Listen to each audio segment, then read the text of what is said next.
Mother Jadakiss, top 5 dead or alive, just invited me to come to the studio in New York and hang out with him and the Locks. Not hang out, because y'all know how I feel about hanging out. I know you want to invite her to your show tonight, huh? I'm a man first, a rapper come after that. You want to get her some backstage passes, she's man. She very good talented. Nah, let me open up a show or something. I don't want the backstage passes. Let's work, work, man. That's what he said. I'm back in New York on Monday. I believe it would be dope to have you come to our studio and kick it because I'm a huge fan and a supporter of your work. That's crazy. I'm going to New York. Let's pick up where we left off. I sold all 3 of my houses in New Orleans, moved to a deluxe apartment in the sky, and now I gave it all up to live in a van that I bought for $5,000, turned it into a tiny home, and I'm traveling across the country making music full time. Another song! When I dropped my last vlog, I told y'all how my cousin got murdered while I was on the road. And then one of my Instagram followers offered for me to stay at his Airbnb while I was in Baltimore. What's crazy is I got so many messages saying, did he hit? He definitely smashed. Even World Star Hip Hop, which I didn't even know still existed, posted my video and insinuated that I moved in with him. Who the do y'all think I am? I sell art, not pussy. I'm blessed enough to have male friends that I don't have to sleep with in order to have a good time. For instance, a couple weeks back, I went crabbing for the first time with my boy Glenn St. Patrick. I've known him since I was 15 years old. We went to high school together, crashed at each other's houses. He was one of the only people that helped me move when I sold my houses, and we've never slept together. I love you. Love you too, bro. Or my boy Rel. He's a successful businessman who loves life and loves cars. So when I first got the van and I changed the spark plugs myself, he was the first person that I called to make sure that I did it right. And let's say it together, we've never slept together. Which is another question that I got a lot on my last vlog. That video got over 1 million views and so many people wanted to know, is it hard to be in a relationship since I live in my van? Well, it's not.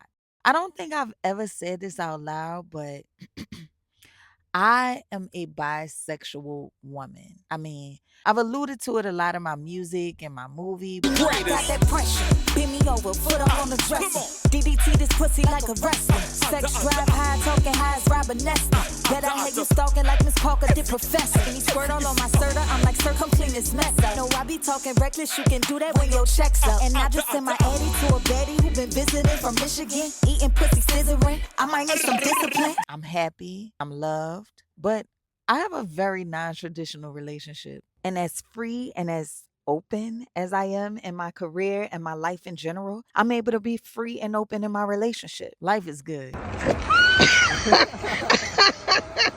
All right, let's get back to my trip. So after I left the Airbnb in Baltimore, I headed straight to DC. I've been driving all day, and quite frankly, I don't want to stay here tonight. I want to get me a nice place. It's raining. I want to get out of this weather, pamper myself. Yeah, that's what I need. So instead of spending the night in a van, I spent about $300 for a night at a hotel. I got a really nice room, lit some candles, and took a long, hot shower. Because why not? I had a long week. I know I live in a van, but I'm a lady. Of course I need a divine day. What? Afterwards, somehow I ended up in a karaoke bar.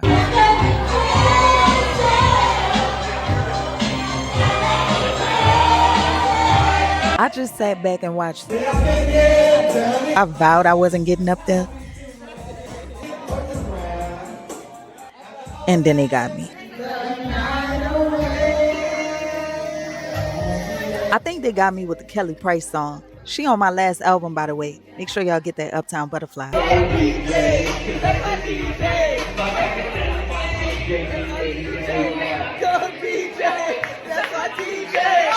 While I was in DC, I got a surprise visit. We went to the Smithsonian and I shot a new episode of Gas or Trash, the show where I travel the country in my tiny home on wheels, looking for the hottest artists in each city. And you get to tell me if you think they are gas or trash. The Smithsonian was cool, but besides Oprah and Beyonce, every other black person I saw depicted was all sad. That's why I gotta fight every day to keep my spirits up, because America loves sad niggas, and I can't be one of them. After the museum, I went to the studio with my boy Raheem Devon. Raheem is a phenomenal singer, plus he's the host of the #1 radio show in DC right now, Quiet Storm. Whenever we talk, he always give me so much game and insight. I was on his last album, Love Sick, and he's on my next album. The song already done. He offered for me to park the van at the studio for the night, but I ended up heading straight to New York for 2 main reasons. Number 1, I'm the newest member on the Junior Board of Association for the Universal Hip Hop Museum. It's a $65+ million project dedicated to the preservation and documentation of the history of hip hop. Secondly, I'm about to meet Jadakiss. Jadakiss is 1/3 of the supergroup The Lox and has been one of my favorite rappers for a long time. So naturally, when he started following me on IG a while back, I was shocked. He always showed me love on my videos and even in some of his interviews. 3D not T. She's incredible. She's from New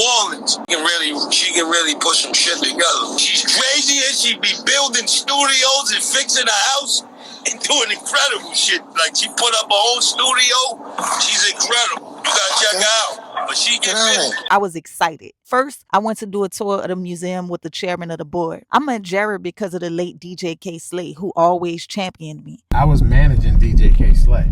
So me and Slay been locked in with each other for like 15, 16 years. Oh, really? So when he was reaching out for me to get on the project? We spoke before plenty of times. Oh, wow. I remember the first time I met DJ K. Slay. And got one of my faves in the building right now. 3D not T in the building. Yeah, I'm in here. Thank you for having me.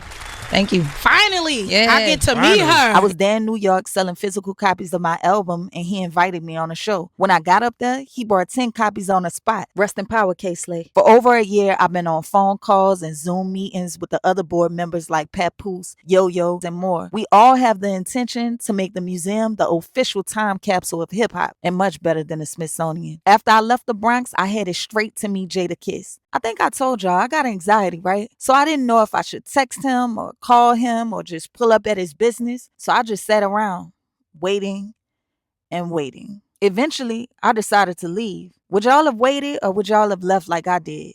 I eventually found out that it was Styles P's birthday and he had to attend a birthday party, so we had to reschedule. I already did a cypher with Styles P, but what y'all think about me and Jadakiss on the track together? Next stop was Philly. First, I went to get cheesesteaks. I tried both Geno's and Pat's. $8 for some fries, bitch. I could have bought a bag of fries. Fuck it. Now we going to Geno's. That's Pat's. Let's see if this is more cost effective. And my first thoughts were terrible. Dry vagina meat. Don't ask me how I know. Don't ask me how I know dry vagina meat. Okay? The first place I'm going is to a toilet. I'm going straight to a toilet because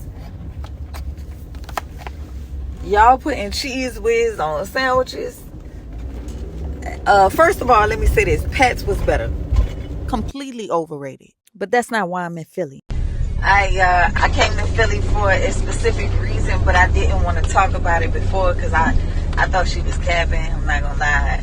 There's this chick. She has been following me for what seems like years now. Always posting my shit, buying my music, and like a year ago, almost a year ago, she hit me and she was like, "I named my baby after you."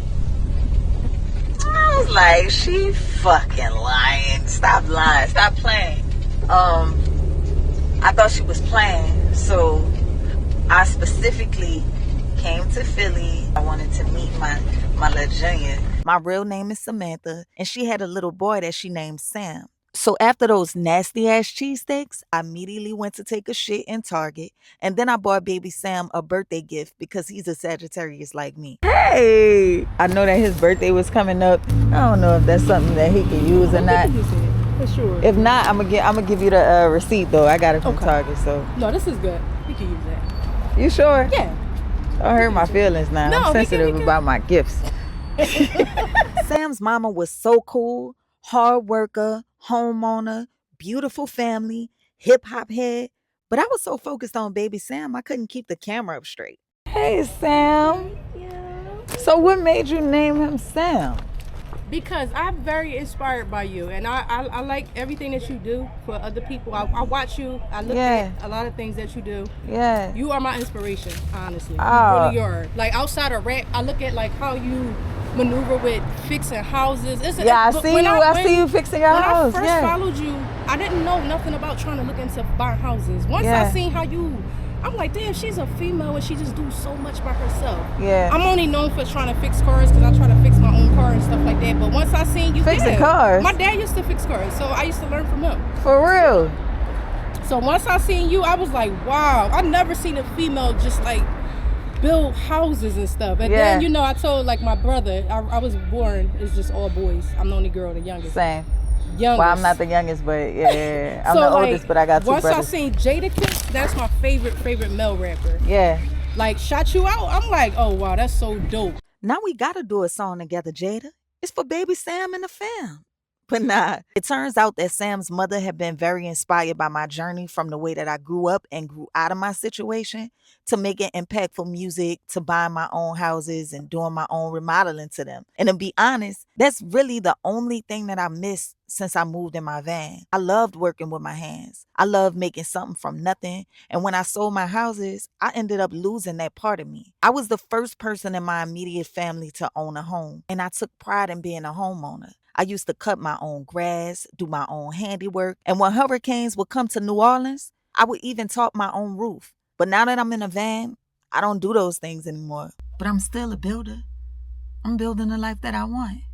And although I do not know where this journey is going to take me, I have faith that I got the tools to build the life that I deserve. And so do you. This shit did not come with an instruction manual. There is no sense of normalcy in my life. Every day is an adventure. And I love it. Because we're here for a good time, not a long time. So why not spend the rest of our time doing exactly what we love? I know I will. Y'all be good.